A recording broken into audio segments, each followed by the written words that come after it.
Halo,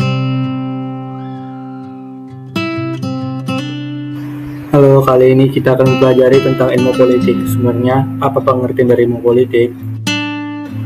Ilmu politik merupakan ilmu yang mempelajari suatu segi khusus dari kehidupan masyarakat yang menyangkut soal kekuasaan. Secara umum, ilmu politik ialah ilmu yang mengkaji tentang hubungan kekuasaan, baik sama warga negara, antar warga negara dan negara, maupun hubungan sama negara. Sifat dari ilmu politik. Yang pertama, menentukan prinsip-prinsip yang dijadikan patokan dan yang diindahkan dalam menjalankan pemerintahan. Yang kedua, mempelajari tingkah laku pemerintah sehingga dapat menemukan mana yang baik dan mana yang salah. Ketiga, mempelajari tingkah laku politik warga negara itu, baik secara pribadi maupun kelompok.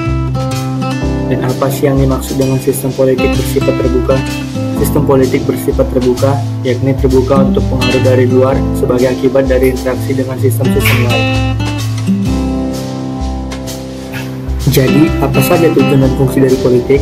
Yang pertama, perspektif intelektual, yang berarti bahwa tujuan politik adalah untuk tindakan politik. Yang kedua, perspektif politik, yang berarti bahwa tujuan politisi adalah mendapatkan kekuasaan dan mempertahankannya. Yang ketiga, perspektif ilmu politik, dalam hal ini politik dipandang sebagai ilmu. Apa saja teori-teori dalam ilmu politik? Yang pertama, teori politik empiris, digunakan untuk mengacu kepada bagian-bagian teoritis ilmu politik. Kedua, teori politik formal, merupakan teori politik yang kadang-kadang berdasarkan tumpang tindihnya. Yang ketiga, teori politik normatif, merupakan teori politik yang paling dekat dengan enterprise tradisional. Bidang kajian dalam ilmu politik. Yang pertama, teori ilmu politik, yang meliputi teori politik dan sejarah perkembangan ide-ide politik. Yang kedua, lembaga-lembaga politik, meliputi undang-undang dasar, pemerintahan nasional, daerah, dan sebagainya. Yang ketiga, partai politik dan hubungan internasional.